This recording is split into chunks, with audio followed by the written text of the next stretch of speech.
Teacher self-care is often one of the most commonly forgotten things when it comes to an educator's daily routine. In this video, we're going to go over 5 reasons why teacher self-care is super important, and then dig into 5 steps that you can start taking today to create your own teacher self-care kit. Before we jump into things, if you haven't already checked out our Back to School Resource Hub, be sure to do so after watching this video in the link in the video description below. In it, we provide a ton of how-to guides and breakdowns as to actionable strategies that you can start taking today to make the most out of distance learning and remote learning. Let's first dig into 5 reasons why teacher self-care even matters. The first reason why teacher self-care is super important is because before you can care for others, you have to care for yourself. As cliche as it sounds, nothing rings more true when it comes to teaching a classroom full of students. An effective classroom starts with an effective educator. So if you're not able to be your best self, then it's hard for your students to also be their best selves. Managing large class sizes can seem like a nearly impossible task. So ensuring that you maintain your mental and physical health throughout this process is really, really important. As actor Jonah Hill once said on The Ellen Show, we're all under construction. So make sure you adopt this mindset when it comes to ensuring that you prioritize your self-care. The second reason why self-care is super important is because it allows you to be more productive.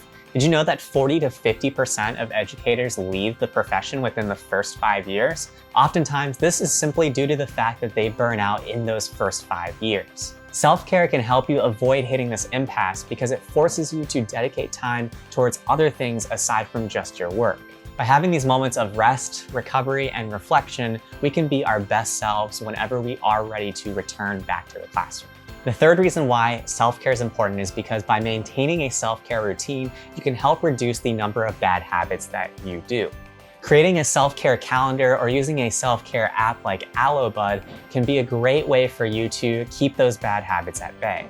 The ultimate goal is to make these positive habits almost like an automatic reflex. The fourth reason why self-care is super important for educators is because it helps you recognize and achieve your goals. Once you've integrated a self-care routine into your daily habits, you'll start to have more moments of reflection, and as a result, your goals are going to be more discernible and accessible to you. For example, it's really common for self-care routines to include aspects of journaling or to use an app like Headspace, which allows you to meditate about certain things that are going on in your life. By taking this time to simply focus on yourself, you're able to gain greater clarity as to how you can achieve whatever goal that you've set for yourself. If you prefer to go old school, writing your goals in a journal can be a great way for you to track your progress as you work towards them in your self-care routine. The fifth reason why self-care is super important is because at a certain point, once you've instilled positive self-care habits, you can realize that it'll take you outside of yourself. Self-care can help you recognize that not everything has to just fall on you. By properly managing your time and allocating time for yourself to reflect on your goals, you can start to think about ways to bring in others into the conversation. Ironically, the more that you focus on bettering yourself through self-care, the more easy it'll be for you to actually impact others because you're going to be coming from a good place. All right, now that we've gone over 5 reasons why self-care is so important, let's jump into how to create your own teacher self-care kit using 5 simple steps. Before we do so though, be sure you hit that like button and subscribe, as well as hit that notification bell. That way you'll get notified whenever we release a new video like this. The first tip when it comes to creating your own self-care kit is to make sure that you're planning it out and marking it on your calendar. If you're more of a weekday person, choose a good time in the week when you are typically in an okay mood and you're not severely impacted by the day-to-day things going on in your classroom. If you're more of a weekend person, choose whichever day, Saturday versus Sunday, that you generally feel more relaxed. Whatever you end up choosing, make sure you set a time and actually stick to it. We recommend that you create an event and time block it into your calendar. This way you'll have a notification either a day before or the day of so that you can look forward to and anticipate this self-care time. Apps like Albert.io can also be great for setting reminders for you if there are certain behaviors or things that you want to incorporate into your self-care routine. These apps also have a ton of additional advice and support for you, so they're great places to go if you've never created a self-care routine for yourself. The second step to creating your self-care routine is to make sure that you're minimizing your distractions. If you've decided that jogging is your go-to self-care activity, then put away the group chat and just put on your running shoes and start running, and focus focus on this time being just for you. If, on the other hand, your self-care time means connecting or reconnecting with old friends through a group chat or a video chat, then make sure that you are putting away the TV and dedicating 100% of your focus towards your friends and family. Whatever your self-care activity is, it's really important that you focus your attention on that activity and that you're not distracted with a ton of different things in the periphery. Step number 3 when it comes to creating an effective self-care kit for you as a teacher is to begin assembling your kit. What we mean by this is once you have a time and day set in place, it's time to laundry list a variety of activities to try that may work for your own self-care.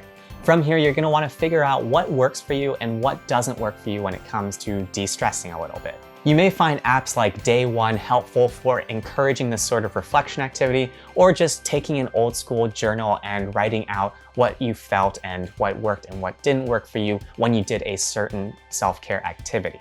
If you feel like something didn't work, don't do it again. Just switch to a different activity and try to figure out the core things that bring you the greatest joy when it comes to taking care of yourself. Having a self-care planner can be a great way for you to track your progress as well as the frequency in which you do certain activities and then gravitate your attention towards the things that you naturally enjoy most. Step number 4 is once you have created your self-care kit, it's important that you actually stick to it. Now you know exactly what works, you have a dedicated time and space to do so, and so you have to show up for your self-care in your daily routine. Whether you're using an app like Day One or Albert.io to help set these reminders for you, it's really important that you follow through with the self-care routine that you've carefully crafted. Ultimately, self-care only works if it's incorporated into your daily schedule and part of your daily life.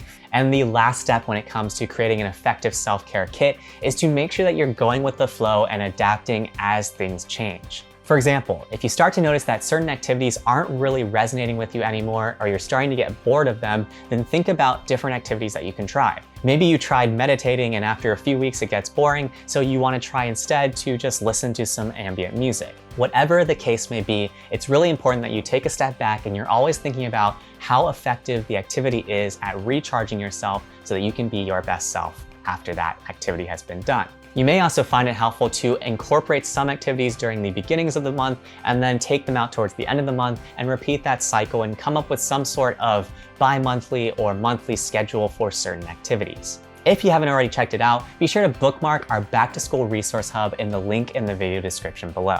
In it, we provide a ton of free resources and how-to guides to help you navigate the world of distance learning, as well as the back-to-school craze. If you found value from this video, be sure you hit that like button below and also subscribe and hit that notification bell for new videos like these.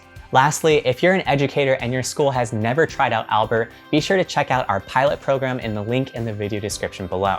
Our pilot program gives your school complete access of our library of practice questions and detailed explanations to help your students master the difficult concepts that they're learning in class. We prioritize pilot applications that come from sources like these YouTube videos, so use the link in the video description to prioritize your application. That's it for this time though. I'll catch you guys next time when we go over 24 best practices that educators can take to stay healthy and connected.